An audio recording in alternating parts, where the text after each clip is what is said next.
Então, a primeira coisa que eu quero que vocês lembrem é que lá no Google Classroom eu passei para vocês várias coisas, né? Tadinho de vocês, mas assim, o que der para fazer, faz, já é um grande avanço diante das circunstâncias e tal. E aí, o que que eu queria falar para vocês?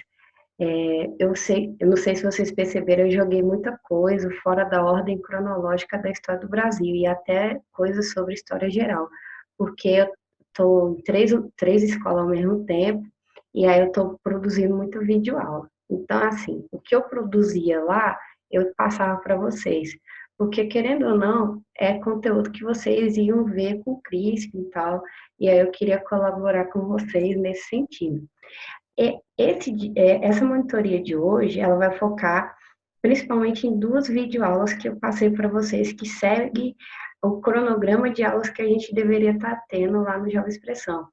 Um era um videoaula que falava sobre o processo das grandes navegações, portuguesa e espanhola, para a gente entender por que que eles vão vir para cá primeiro e como foi a relação geopolítica entre eles para dividir as terras que eles encontraram. Aí a segunda videoaula era em cima realmente do contexto do Brasil colonial, que é em cima também do formulário que eu fiz. E aí o que que eu queria fazer com vocês nesse momento? Eu coloquei vocês no mudo, mas a ideia é que vocês também participem, mas aí eu vou fazer em rodadas. Então, esse primeiro momento, falar um pouco sobre o formulário. E aí, quando eu vou falando de item por item, então eu vou chegar lá na questão 1 e falar assim, galera, alguém teve algum problema para fazer essa questão? Isso pressupondo que vocês fizeram o formulário. Senão a gente faz junto, e aí eu abro para vocês, se tiver alguma dúvida e tal, e aí eu vou tentar resgatar o conteúdo a partir do formulário. Bacana? Aí eu vou compartilhar aqui com vocês a tela do formulário. Todo mundo está conseguindo ver a telinha do formulário? Gente, responde aí. Todo mundo consegue ver o formuláriozinho? Tá bom. Então, a primeira pergunta que está aqui era justamente sobre a chegada desses estranhos, cheio de pandemia, que trouxe para o continente americano, que são os portugueses. A Charge faz uma brincadeira, mas é uma brincadeira muito importante para a gente entender a importância de você estudar a história sobre outros pontos de vista, não só o ponto de vista do europeu. Porque do europeu foi sim uma descoberta, eles não sabiam que existia um continente lá, só que já tinham pessoas lá. Então, essa ideia de que até hoje as memórias, as histórias estão em disputas eternas. Isso é muito presente na história do Brasil, desde a sua formação. Então, a pergunta é o seguinte: por que os portugueses não se fixaram na terra logo depois, entre parênteses, né, entre aspas, o descobrimento? Por que que Cabral e companhia não se fixou na terra? Tem alguma razão? Tem. E essa razão é qual aqui? É a primeira opção, porque os portugueses estavam tendo bastante lucro comercial com a Rota das Índias. Lembre-se que Portugal foi o primeiro país, lá no contexto europeu, a fazer uma nova rota para chegar às Índias. A Índia era um território muito rico em especiarias. E a burguesia que tivesse acesso a essas especiarias poderia revender em solo europeu e, assim, consequentemente, obter lucro. O segundo item está errado porque diz o seguinte: como não encontraram de cara ouro ou prata, perderam interesse pela terra, abandonando. De jeito nenhum. Nenhum europeu, nenhum português que encontrar a terra e de cara não encontrar metais preciosos, que é o objetivo central de todas as grandes navegações, eles não vão abandonar a terra, a Deus dará. Eles vão tentar extrair dessa terra a riqueza que de cara eles encontraram. No caso do Brasil, eles não encontraram de cara ouro e prata, isso é fato. Mas eles encontraram um negócio chamado pau-brasil, que foi a primeira parte de grandes ciclos lucrativos para a coroa portuguesa. E o item 3 está errado porque ele está falando assim: os povos nativos se uniram contra a invasão portuguesa e conseguiram impedir a ocupação e a exploração das terras. Isso é tipo ficção científica, né? Quisera nós que isso fosse real, mas de fato ocorreu a, a dominação dos povos, a ocupação da terra e a exploração de suas riquezas. Algum problema com essa questão? Alguém quer falar alguma coisa? Ou tá tranquilo, eu posso seguir? Tranquilo? Então tá bom. Então, eu vou seguir para 2. A 2, eu vou tratar do primeiro modo de administração das terras do Brasil, né? Você percebe que primeiro não teve aquele interesse de fixação, mas depois esse interesse vai se tornar prioridade da coroa portuguesa. E aí eles vão implantar um sistema que eles chamaram de capitania hereditária. Aí tá lá a pergunta: qual a razão dessa mudança administrativa?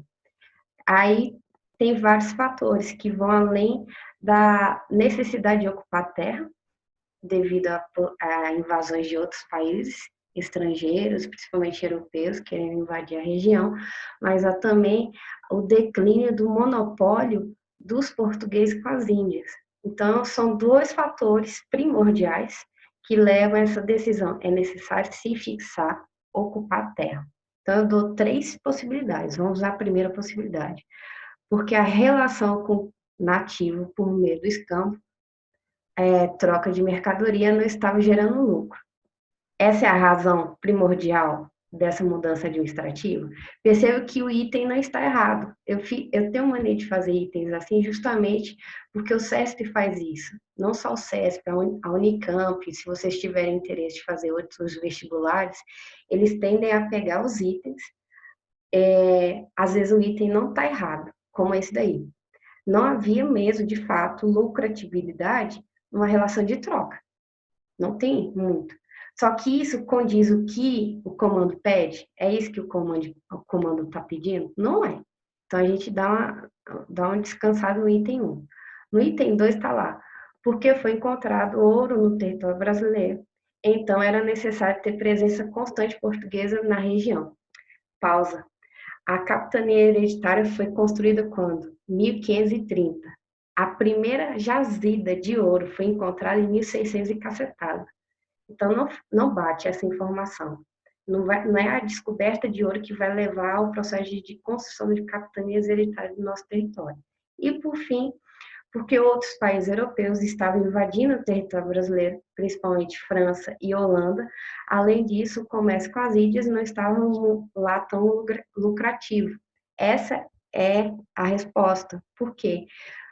Depois que Portugal inicia as grandes navegações para as Índias, contornando o continente africano, outros países foram fazer isso. Eles perceberam que os portugueses fizeram, a gente vai fazer também.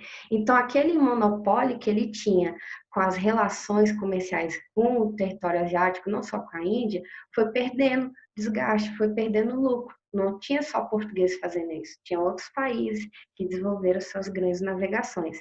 Além desse fato, a gente tem dois países interessados na região do Brasil. A primeira invasão no território brasileiro vai ser francesa, na região atual do Rio de Janeiro.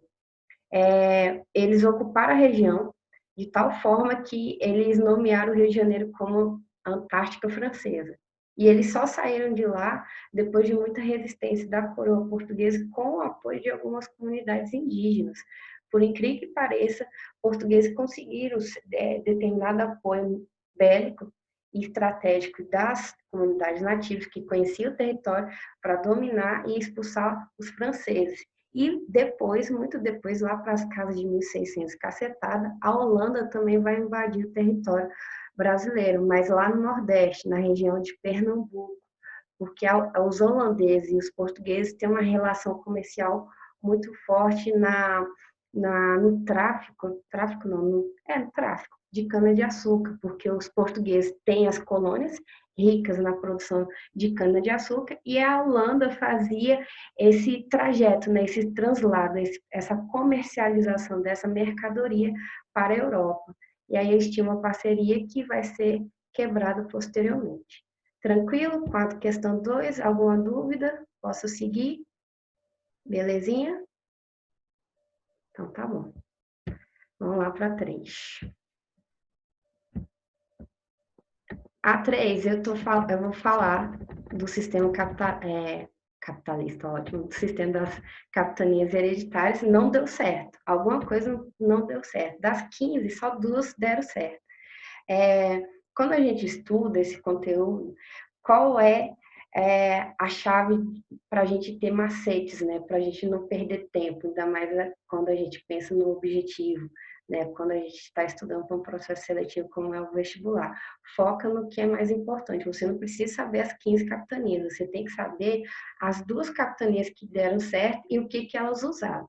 Então, no comando da pergunta 3, já está lá quais eram as capitanias e o que atividades econômicas elas desenvolveram que gerou lucro. Primeiro, São Vicente, que é a região atual do estado de São Paulo, ela conseguiu lucro porque eles traficavam indígenas, capturavam indígenas e vendiam indígena com mão de obra escravizada. Por isso que os indígenas, os nativos da terra, foram os primeiros escravizados. E, segundo, a capitania de Pernambuco, porque a região de Pernambuco tinha terra mais propícia para a plantação de açúcar. E isso deu muito certo e vai desenvolver um lucro na região do Nordeste. E aí, o que acontece? De 15, 2 não dá certo, não precisa ser formado em matemática para saber que tem prejuízo aí. Aí, o que eles vão fazer? Vão mudar de administração. Por que isso é necessário?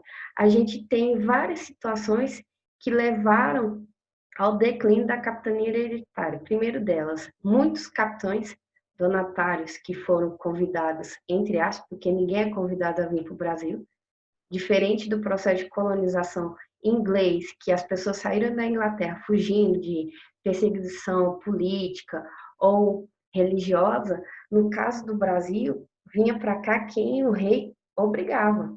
Então as pessoas vinham e não conseguiam, às vezes não conseguiam chegar, ou às vezes chegava, ocupava a terra, começava a construir a capitania hereditária, porém os nativos da terra se uniam e se revoltavam, já que eles conheciam o território, matavam o donatário da terra, acho ótimo, e aí a pessoa que está controlando a administração ficava perdida, Deus dará frente à revolta dos nativos, ou tem outra opção que os donatários não queriam vir para o Brasil, não queriam. Aí o que eles faziam? Eles compravam o capitão do navio que ia transitá-lo, né, para cá, para ele desviar o caminho.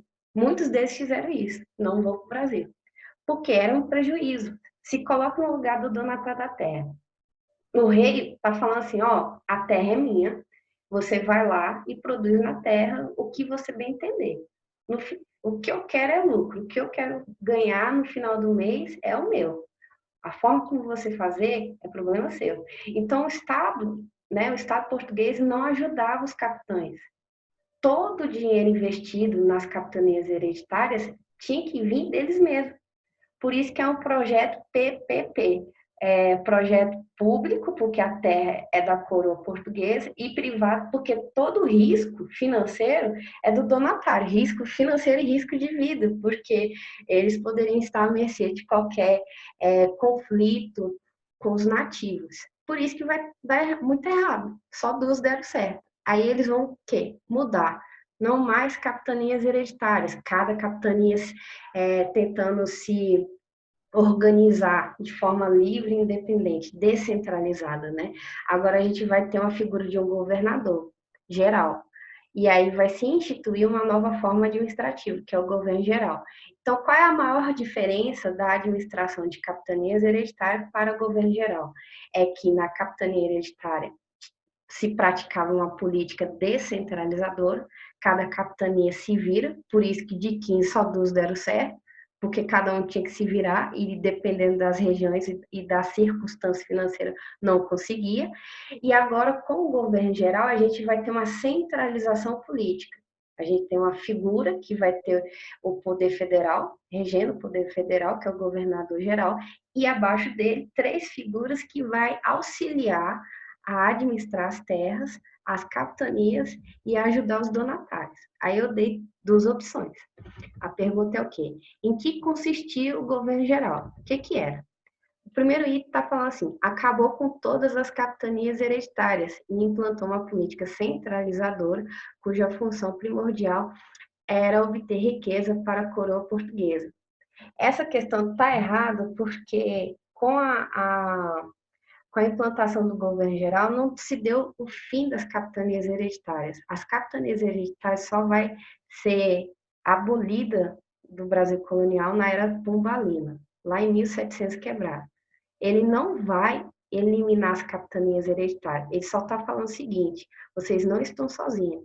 Existe agora uma figura de um governo geral que vai ajudá-los na administração, na proteção da terra, na elaboração, no mínimo, de uma justiça colonial e também no que se refere à economia, uma gestão econômica para auxiliá-los, para vocês não ficarem sozinhos nessa empreitada. Então, não acaba com as capitanias hereditárias, ele simplesmente vai em auxílio das capitanias hereditárias. O resto do item estaria certo, porque é isso mesmo, é uma política centralizadora, cuja a função primordial era obter riqueza para a coroa portuguesa. Tranquilo? O item 2 está lá. Não acabou com as capitanias hereditárias, mas impôs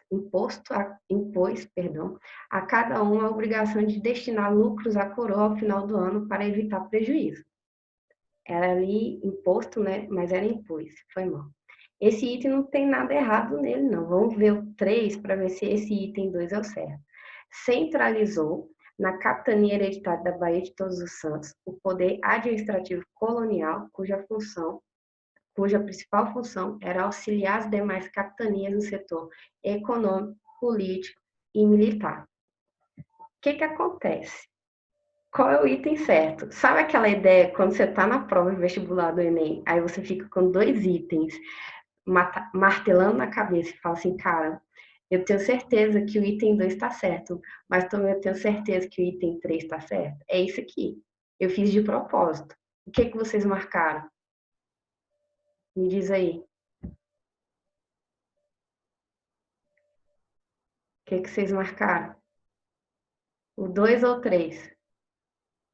Vou voltar lá para vocês verem. Ah, professora, Pode falar.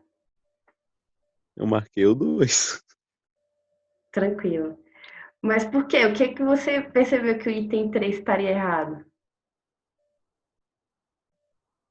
Não, eu percebi que tava. Eu percebi um pouquinho assim, eu só vi, tipo, militar. Aí eu pensei, pô, eles não tinham muita, como é? Muita base, tipo, militar aqui no Brasil. Uhum. Aí nesse setor aí eu peguei e eu vi que a mais correta era para ser a 2. Tipo, que como a capitania hereditária tava tendo muito prejuízo, então foi implantado o governador geral para acabar com esses prejuízos. Entendi. E o seu raciocínio está certo, só que aí faltou o quê? Conhecimento, de entender que o governo geral não eliminou as capitanias hereditárias, vem em auxílio, né? E ela só vai terminar lá no século XVIII, praticamente. O item certo é o terceiro, gente, não é o segundo. Por quê?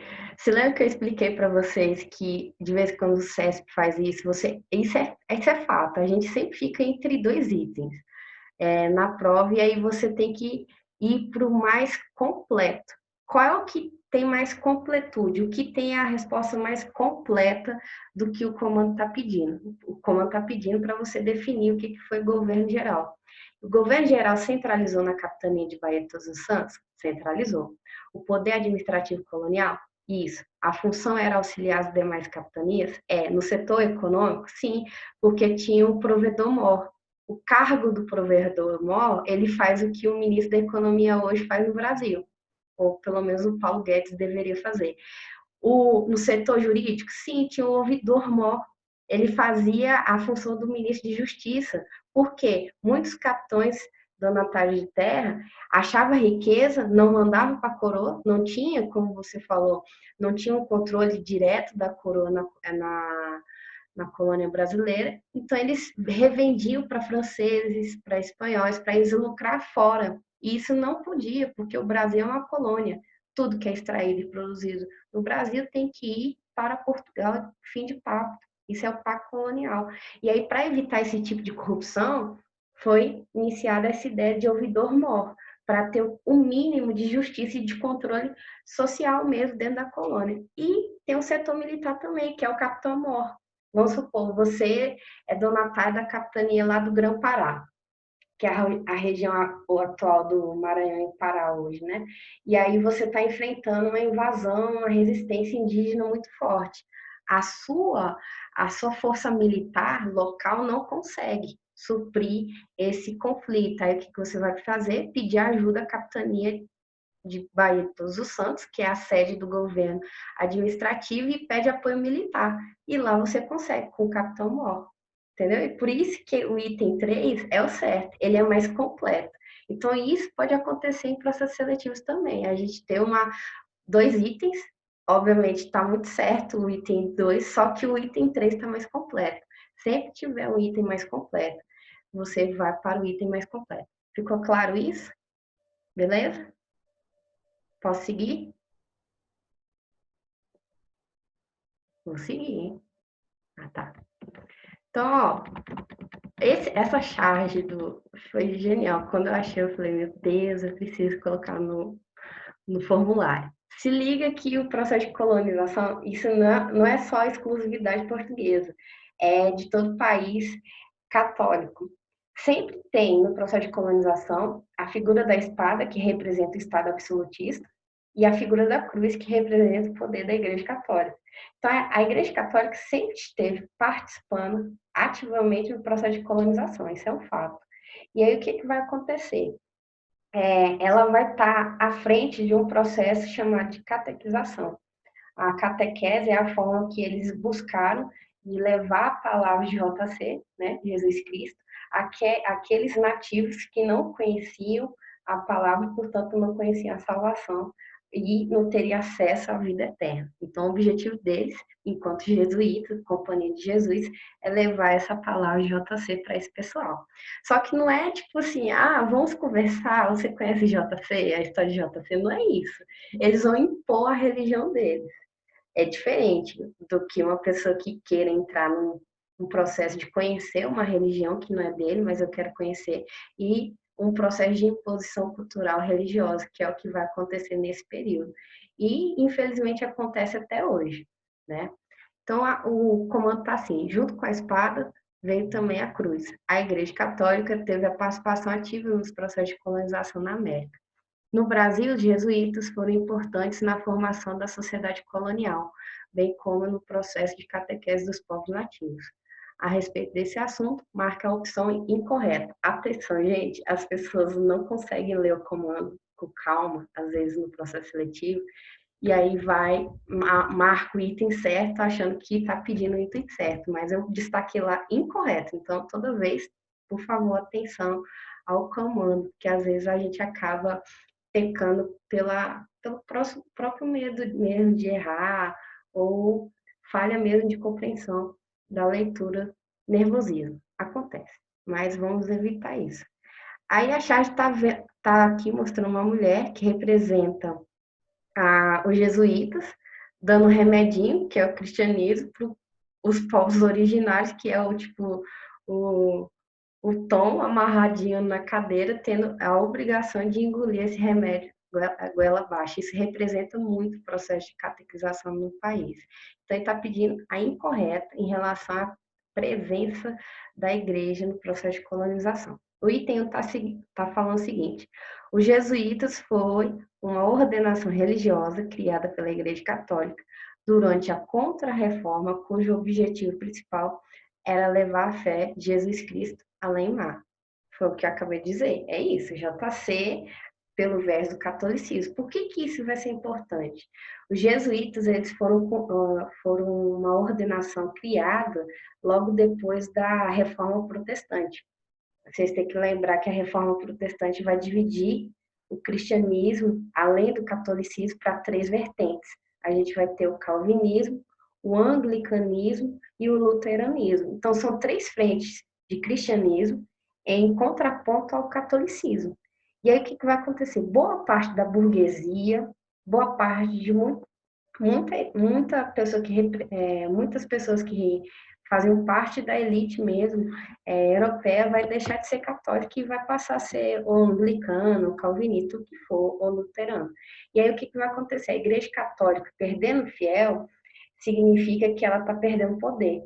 Então, para evitar perda de poder, ela vai levar a a ideia de fé cristã deles através do processo de colonização, através da catequização. Eu não tenho tantos fiéis na Europa, mas eu tenho muitos fiéis, né, no continente americano, e aonde vai português, onde vai espanhol, sempre vai uma leva de jesuíta. Então, o item 1 está certo. O item 2. Diferente do que se pensa, os jesuítas, homens sábios, ironia, travaram longos diálogos com os pajés. Meu Deus, membros líderes religiosos dos povos nativos, com o intuito de manter uma relação de troca de saber. É óbvio que essa aí é o item errado, porque se fosse assim, não seria uma imposição cultural, seria literalmente uma troca de saberes, de conhecimentos religiosos, e isso não aconteceu, e até hoje não acontece. Eu até sugiro para vocês assistirem um documentário, faz tempo que ele foi lançado, que é o Ex-Pagé, até coloquei aí no chat para vocês. É um documentário em cima de uma realidade atual de imposição, não do cristianismo católico, mas é de outro cristianismo protestante, luterano, que está atuando no interior, se eu não me engano, interior do Maranhão. Maranhão, não. Mato Grosso, mas eu não tenho certeza ao certo. E aí a figura do pajé dessa comunidade, ele foi excluído da sua própria a comunidade que ele viu crescer, que ele era o líder, ele era o líder, pajé é o líder religioso, e ele foi excluído da comunidade porque, de acordo com o pastor, ele fala com o demônio. Só para vocês terem ideia, né? Galera, e por fim, o item 3. O processo de cristianização dos povos nativos foi violento em todos os sentidos. Por essa razão, pode ser caracterizado como etnocídio. Significa a destruição da cultura de um povo pela imposição da cultura de outro povo. É isso que é etnocídio. Quem é aluno meu há 300 anos sabe que eu sempre falo disso. Há duas formas de você matar pessoas. Através do genocídio. Então, o genocídio da juventude negra, isso é a realidade do Brasil, isso é fato. Ou seja, você mata a pessoa, você mata o corpo, né? A pessoa deixa de existir. Só que no etnocídio, você não mata o corpo, você mata a cultura através da imposição cultural. Isso vai acontecer muito com os nossos nativos de terra e também com os povos africanos que foram escravizados também. Beleza? Posso seguir? Estou seguindo. Tá terminando, juro por Deus. Então, vamos lá. A questão 3, essa não é a questão 3. A próxima questão, ela vai tratar sobre os ciclos econômicos. Todo mundo está acompanhando aí? Tá de boa? Dá um ok no chat para saber que vocês estão vivos. Ok, professor? Aí, então, valeu. Então, vamos lá. Para a gente entender também o processo de colonização, é interessante você entender o processo de ciclos econômicos do Brasil. Essa charge, até o ouro, é o período colonial, porque o café é o período imperial até ali está século XIX, mas depois também no início do século XX, basicamente a nossa economia dependia do café. Mas os 3 primeiros ciclos, eles compõem a realidade da economia do Brasil. Então, a primeira coisa que os portugueses encontraram aqui foi pau-brasil, e aí, evidentemente, que essa riqueza ele vai extrair da terra para levar para Portugal para obter alguma forma de lucro, seja pela própria madeira, ou seja pela tinta que a madeira tirava, que era vermelha. Aí vem a segunda opção, que é a cana-de-açúcar. A cana ela vai ter muita importância através do do sucesso que Pernambuco teve, porque Pernambuco foi como se fosse o projeto piloto da plantação de cana-de-açúcar, deu muito certo, e aí por isso que Pernambuco se torna o eixo econômico do Brasil no século XVII. E depois vai perder esse eixo econômico, porque no final do século XVII, nesse século XVIII, a gente vai encontrar no interior, principalmente de Minas, de São Paulo, ouro. As primeiras jazidas foram na região sudeste, então a gente vai ter uma mudança de eixo econômico. Então, no início do processo de colonização, praticamente o eixo econômico do Brasil ficava no Nordeste, seja por conta do pau-brasil, seja por conta da cana-de-açúcar. Só que aí depois que se acha o ouro, e lembre-se, o objetivo de todo o processo de colonização é achar metais preciosos, a gente está dentro de um sistema que é o sistema absolutista, cujo objetivo é acúmulo de capital por meio de metais preciosos. Quando Portugal acha isso, era necessário controlar a extração desse ouro, a extração desses metais preciosos, porque não foi só ouro, foram diamantes e prata também. Então, o que eles vão fazer? A capitania, que era o centro do poder, não era Bahia de Todos os Santos, e a capital não era Salvador, vai mudar. Não pode ser uma capital tão longe da produção da mineração. É necessário você mudar o eixo econômico e político também. Então, a capital do Brasil até então era Salvador, vai passar a ser o Rio de Janeiro. E a sede do poder administrativo vai ser o Rio de Janeiro. Por quê? Os portos do Rio era onde acontecia o escoamento da produção da mineração. Então, é por isso que eles vão fazer essa transição em meados do século XVII para o século XVIII. Beleza? Então vamos lá ao comando. Pode-se entender a história colonial do Brasil em ciclos econômicos. O primeiro ciclo seria o pau-brasil, o segundo seria o cana-de-açúcar e o terceiro ciclo do ouro. As atividades econômicas marcaram o desenvolvimento colonial e trouxeram transformações. A capital, que antes era Salvador, passou a ser Rio de Janeiro, como eu falei para vocês, por uma razão não só política, mas econômica. É necessário vigiar para que ninguém roube o ouro da coroa. Lembre-se que não é o rei que está achando o ouro, são bandeirantes, são pessoas que estão vasculhando o interior do Brasil, porém a riqueza que eles acham na terra não é deles, é da coroa. A coroa vai ceder uma parte desse lucro, porque ele é fila da puta, a coroa é absolutista. O rei quer toda a riqueza, e é o rei que vai ditar a parcela que você vai ter nessa tal descoberta de ouro. Bacana? Em relação a essas mudanças, marque a opção correta. Tá aqui 3 opções. Outro dado importante aí para quem está estudando para processos seletivos, geralmente os itens eles não têm o mesmo tamanho. Você vê aqui, o item 1 ele tem 2 linhas, o item 2, 3 linhas, o item 3, 4 linhas. Isso não quer dizer nada. Às vezes o item mais curtinho é o errado, entendeu? Às vezes o maiorzinho ele erra alguma coisa aqui no meio e se você não ler atentamente, você pode marcar achando que o item está certo. Então, é uma jogada de construção mesmo de prova, de avaliação de processo seletivo. Não é só uma frescura da CESP, mas em outros processos seletivos da vida vocês podem encontrar isso. Por exemplo, prova de professor ou temporário efetivo. Tinha uma questão de direito administrativo que era uma linha. E eu, boba, achei que estava certo, estava errado. Porque mudou uma palavra lá, porque era descentralizador para desconcentrado. Enfim, só cuidado, mas esses tipos de construção de prova, tá bom? O item 1 tá lá. Durante os primeiros anos da colonização, a atividade econômica se concentrou no interior, pois o ambiente era em que encontraram o pau-brasil. Aí é conhecimento geográfico. Primeiro contato que não é também conhecimento geográfico, é só lembrar. Cabral chegou aqui, pá, rezou a primeira missa e não entrou no interior. Ele só olhou o que estava o quê? No litoral e viu o quê? Pau-brasil. A concentração de pau-brasil no Brasil, nossa, ficou bem legal essa sequência de Brasis, é no litoral, não é no interior. Tanto é que a floresta Atlântica, onde tinha os pau-brasil, basicamente a parte litorânea está quase devastada devido ao processo de colonização. Então, é errado.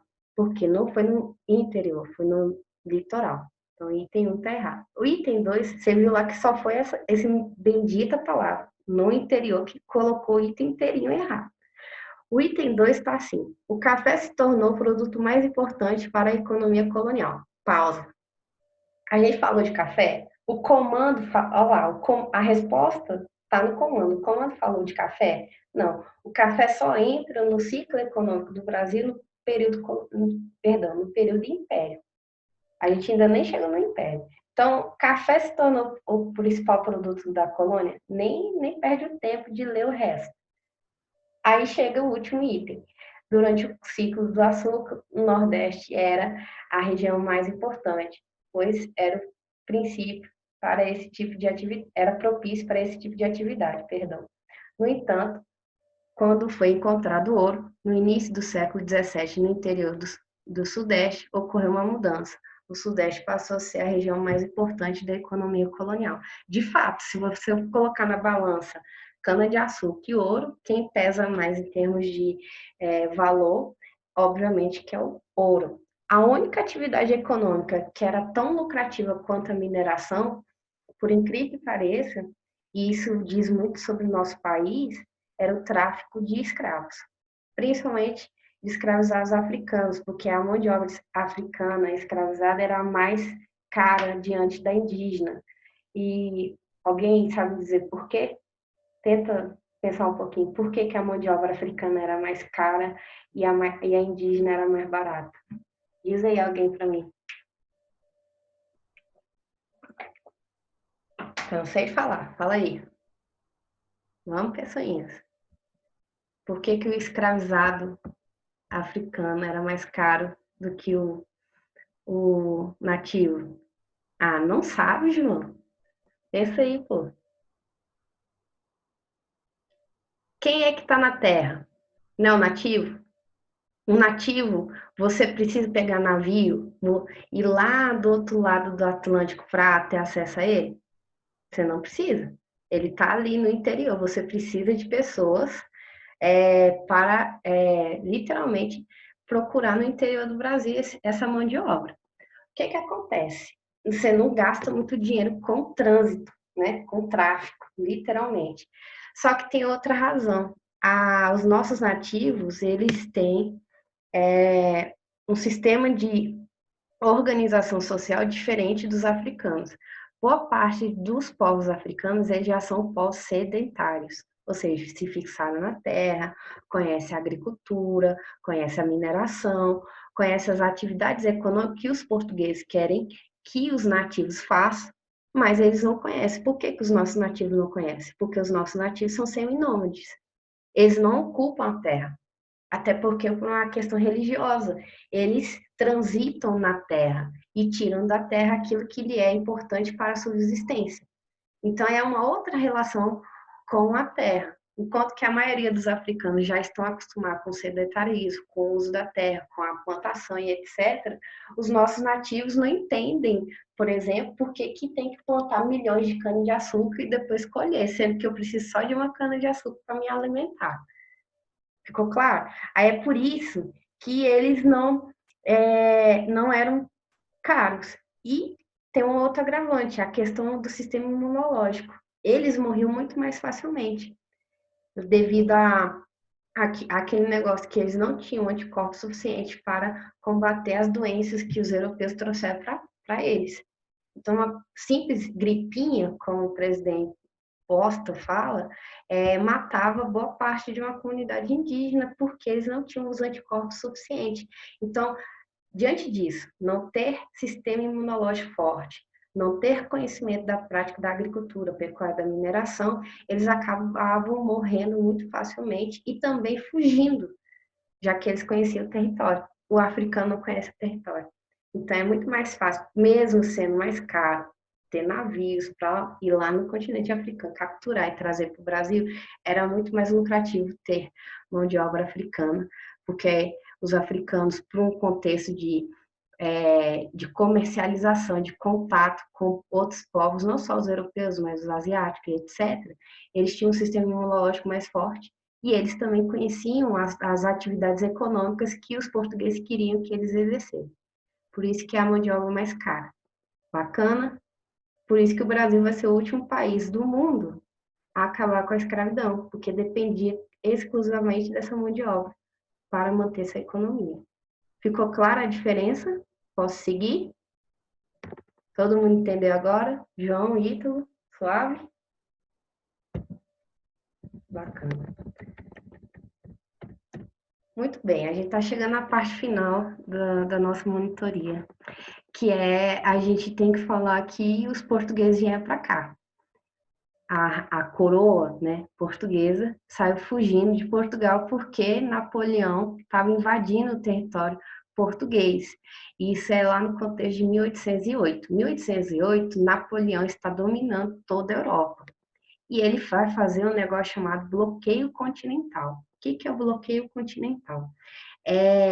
A França vai impor um bloqueio a todos os países da Europa a não consumirem mercadorias inglesas. Por que isso é importante? O país mais industrializado no mundo nesse momento, a Inglaterra. O país mais rico do mundo, a Inglaterra. O país que tinha mais parceria econômica no mundo, a Inglaterra. E por que Napoleão vai fazer isso? Porque Napoleão quer que todo mundo comercialize não com a Inglaterra, mas com a França. Mas como ele não é uma pessoa da diplomacia, do diálogo, ele vai impor, porque ele é o quê? Um ditador, um autoritário. E ele vai começar a invadir as regiões que não optarem, né, pela decisão dele do bloqueio continental. Entre esses países está Portugal, porque Portugal tem uma relação de dependência econômica muito forte com a Inglaterra. E aí, o que vai acontecer? Dom João VI, né, esse bonitinho da charge aqui, ele tenta segurar as pontas, né, diplomatas entre França e Portugal, perdão, entre França e Inglaterra até as últimas instâncias, até que ele toma nota através de pessoas investigando as fronteiras de Portugal e descobre que tropas napoleônicas estão invadindo a região e que era necessário fugir. Por quê? Por que ele fugir não é um ato de covardia? Porque boa parte dos monarcas que ficaram no seu território ou perderam a cabeça ou perderam o seu reino. Então, Dom João VI foi, por incrível que pareça, foi muito sábio. A ideia que a gente tem é que ele foi um covarde, fujão, né, e etc. Mas isso não, isso foi estratégico para ele, porque ele foi para a colônia mais rica de Portugal e de lá ele começou a administrar Portugal, como se nada tivesse acontecido com eles. Então, 1808 é a vinda da família real para cá e mais de 15 mil pessoas da corte, ou seja, 15 mil pessoas que não fazem porra nenhuma, porque monarcas e nobres não fazem nada. Eles não trabalham. Aí ele tem sempre alguém para trabalhar para eles. Então imagine a situação. Para chegar aqui no Brasil, ele teve apoio, a escolta da maior marinha da época. Quem era? A Inglaterra.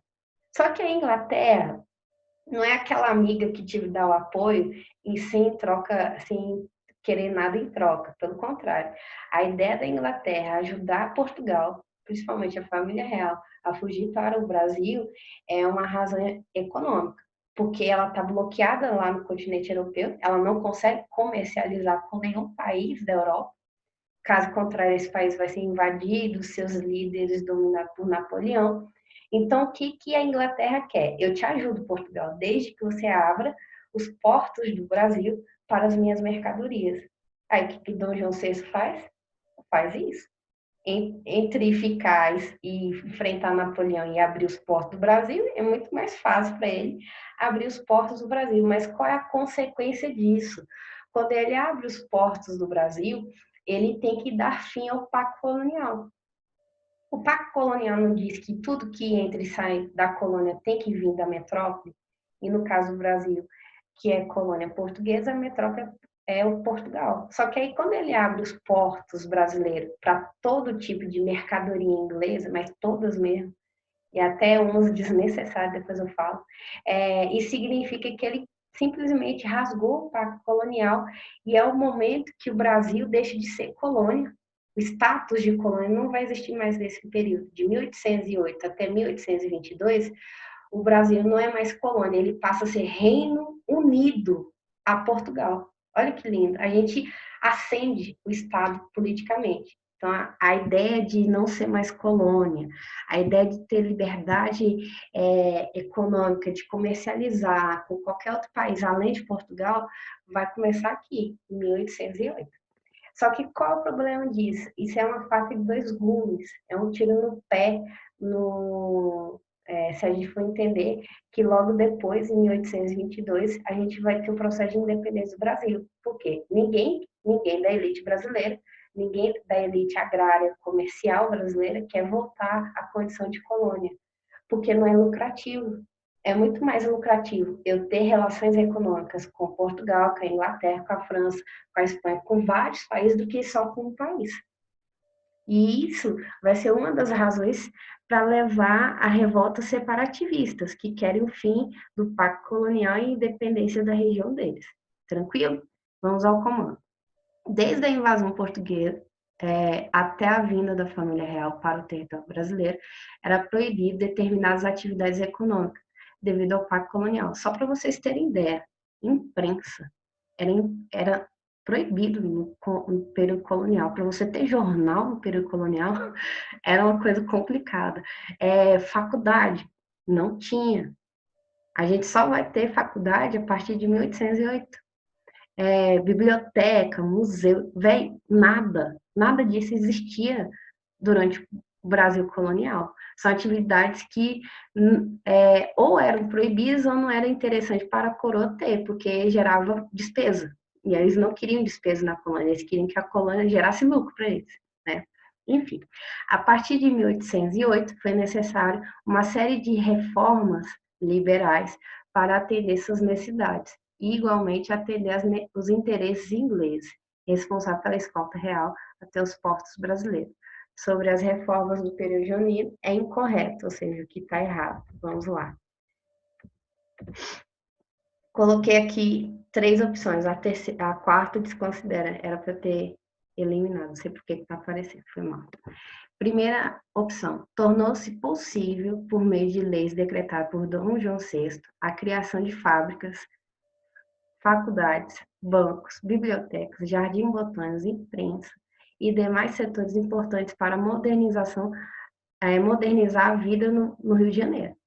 Não vi nenhum problema nesse item. Tudo que ele falou isso é fato. Não existia banco no Brasil colonial, vai passar a existir, que é o Banco do Brasil, passa a existir nessa época. Não existia biblioteca, vai existir agora a Biblioteca Imperial. Não existia museu, vai agora existir o Museu Imperial. Não existia faculdade, a gente vai ter a criação de 2 faculdades importantes no estado do Rio de Janeiro, a Faculdade do Direito, e no estado de Bahia, a Faculdade de Medicina, que são as primeiras faculdades a surgir no contexto Brasil. As primeiras fábricas, gente, não tinha fábrica, tudo que era manufaturado era importado. Só para você ter ideia, essa abertura de portos a produtos ingleses, até sapato de aqueles patinetes de gelo, aqueles que o pessoal que tem inverno rigoroso usa para patinar no gelo, até isso entrou no território brasileiro nessa época. E aí, para usar o material, porque não tem gelo no Brasil, não sei se ninguém percebeu. Aí, o que eles fizeram? Eles tiraram a parte metálica debaixo do sapato, usavam um sapato como moda, é um sapato que vem da Inglaterra, é chique. E a parte metálica eles usaram como maçaneta, velho, para abrir porta. Brasileiro é MacGyver, né? Pega uma coisa aleatória, que é patins de gelo, e cria maçaneta. Enfim, isso vai acontecer nesse contexto. Ai, chorei. Item 2. O Brasil tornou-se colônia inglesa, com forma de recompensar a ajuda deles no processo de fuga da família real portuguesa e sua corte frente à ameaça napoleônica. que eu falei? O Brasil deixou de ser, pelo menos, status, né? Deixou o status de colônia e passou a ser Reino Unido a Portugal. Isso não significa que ele era colônia inglesa. Esse item está todo errado, né? Então, o item 2 é o item errado. O que está pedindo aí é o item errado. É. E o item 3, uma das maiores transformações foi o estabelecimento do fim da escravidão e abertura dos portos a todas as nações amigas como forma de fomentar o livre comércio no Brasil. Eita, que eu errei. Olha, eu coloquei 2 itens incorretos. Eu vou anular esse item, porque o que torna o item 3 errado é o fim da escravidão. O resto está certo. Olha, uma das maiores transformações foi a abertura dos portos a todas as nações amigas para fomentar o livre comércio no Brasil. Então, gente, sorry aí, essa questão aqui especificamente tem 2 itens incorretos, só tem um item correto. Sorry aí. Algum problema com ele? Todo mundo entendeu? Primeiro, as grandes transformações no âmbito da cultura, né, no âmbito da economia também, porque a abertura de portos significa o livre comércio com outras nações além de Portugal, só que não significa que o Brasil se tornou colônia inglesa, por isso o item 2 está errado, e o item 3 também está, porque não teve fim da escravidão. A gente só vai ter isso em 1888. Bacana? Vou seguir o bonde da felicidade. É o último item, deixa eu ver. É o último, vocês vão se livrar de mim, relaxa. Bora lá. O que acontece? Para estudar as revoltas do Brasil, o mais interessante e o que mais é recorrente em provas são as revoltas separativistas. A gente tem 2 tipos de revolta. A revolta nativista, que é aquela revolta da elite da região que está indignada com o aumento de imposto colonial e uma série de situações, e aí eles vão reivindicar pela diminuição do imposto na mineração, o auxílio militar na região do Maranhão, que está excluída lá no cantinho do norte do país, enfim, país não, da colônia. Então, são revoltas que não querem o fim do pacto colonial. Por isso que não são separativistas, são nativistas que têm o interesse de protestar abusos do pacto colonial. Não querem o seu fim. Agora, a segunda forma de o segundo tipo de revolta é essa que mais cai em processo seletivo, são as revoltas separativistas. Por quê? Elas vão estar minadas de ideologias que vêm da Europa, principalmente o iluminismo. O iluminismo é a base para todo o processo revolucionário que vai eclodir aí, não só na Europa, mas na América também. O processo de independência dos Estados Unidos é totalmente baseado e influenciado no pensamento iluminista. Então, o que essas revoltas vão fazer? Vão se espelhar no movimento iluminista, vão se espelhar no movimento de independência dos Estados Unidos, vão se espelhar na Revolução Francesa e falar assim, pô, se eles conseguiram fazer lá, a gente consegue fazer aqui também. Só que qual é a característica em comum entre essas revoltas separativistas? Elas são regionalistas. Elas não querem a independência da colônia brasileira. Não, ela quer a independência de Minas. Por isso a Inconfidência Mineira é um processo separativista que queria o quê? Proclamar o Estado de Minas Gerais como uma república mineira, liberal ao modo dos Estados Unidos, que a referência deles era a independência dos Estados Unidos.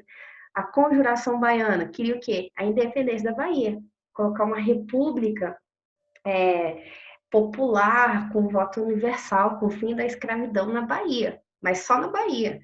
E, por último, a gente tem a Revolução Pernambucana. Em Pernambuco, o que eles queriam? República Pernambucana Liberal, com o fim de algumas limitações de direitos. E aí, o que acontece? O movimento da Revolução Pernambucana era dividido. Tinha uma frente que queria o fim da escravidão e tinha uma outra frente, que são os donos dos engenhos de açúcar. Lembre-se, Pernambuco é a região que mais produz açúcar no país não, na colônia, perdão, e eles não têm nenhum tipo de interesse de acabar com a escravidão. Então, a Revolução Pernambucana tem esses dois eixos, né, de interesse em conflito.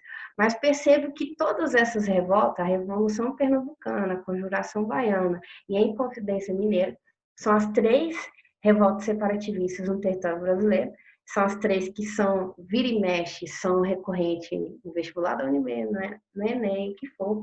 E aí, o que acontece? Elas não eram nacionalistas, eram regionalistas, e a base dela são diferentes. No caso aqui de Minas, a base é a independência dos Estados Unidos. No caso da Bahia, é a segunda fase da Revolução Francesa, que é a fase jacobina, que é a fase radical, que tem como base a filosofia do Rousseau. Aí vocês têm que alencar vários conhecimentos. Rousseau, iluminista francês, que defendia a república, defendia o voto universal e o contrato social, e que não era o governo que tinha o poder, o poder emanava do povo. Então, o povo que decidia quem assumia o poder e quem caía do poder. Por isso que a base deles é a segunda fase da Revolução Francesa. E, por fim, a Revolução Pernambucana tinha a base da Revolução Francesa, mas a terceira fase, que é o Diretório, que é uma república liberal, porém com algumas limitações de direitos. Não atende a toda uma camada social, porque é uma revolta que tem duas frentes, uma que é o fim da escravidão, principalmente comerciantes, e outra não quer o fim da escravidão, quer manter essa escravidão, porque depende do trabalho escravizado na produção do açúcar. Beleza? Ficou claro? Posso seguir? Bonde da felicidade. Aí tá lá, sobre as principais revoltas separativistas é correto dizer. Vamos lá, as três opções. Todas as revoltas separativistas tiveram a mesma base ideológica que foi a Revolução Americana? Não, acabei de dizer que só Minas Gerais a gente teve como referência a Revolução Americana, que nada mais é do que a independência dos Estados Unidos. Então, item 1 está errado. As revoltas separativistas foram a Inconfidência Mineira, a Conjuração Baiana e a Revolução Pernambucana. Todas tiveram como base os ideais iluministas, espalhados pela Revolução Americana e Francesa. Contudo, a apropriação variou conforme seus ideais e seus protagonistas. Isso é fato. Essa aí que tá certo, porque só para vocês conhecerem um pouquinho mais. A Inconfidência Mineira era só elite responsável pela mineração. Só eram brancos. Por isso que eles não queriam o fim da escravidão. Quando a gente olha o processo de independência dos Estados Unidos, eles acabaram com a escravidão? Não. Eles fizeram uma revolução? Fizeram. Implantaram a república? Sim. Com ideais liberais? Sim. Mas mantiveram a escravidão. Era o que os mineiros queriam fazer na região deles. Impor a república, estabelecer bases liberais, mas manter a escravidão, assim como os americanos fizeram. Essa é uma forma de vocês entenderem como a apropriação era diferente. No caso da baiana, a gente tem protagonistas ex-escravos, pessoas livres, pobres, pessoas da elite, que querem o quê? Uma república universal para todos, que todos sejam iguais, juridicamente e socialmente, ou seja, o fim da escravidão e igualdade jurídica, todos com direitos e deveres calcados na Constituição. Então, essa é a apropriação variada, né? De acordo com os interesses dos protagonistas dessas revoltas separativistas. E, por fim, é fato que cada revolta separativista tinha seus interesses regionais. Nenhuma visava a libertação total do país do jugo colonial, mas é fato que nenhuma ocorreu a participação de negros, pois todas foram formas de movimento elitistas. Não. Principalmente a Conjuração Baiana, a gente teve participação da base social e de muitos negros libertos. Na Revolução Pernambucana também, principalmente do lado do grupo dos comerciantes que queriam o fim da escravidão, a gente vai ter uma parcela da população negra apoiando esse projeto deles.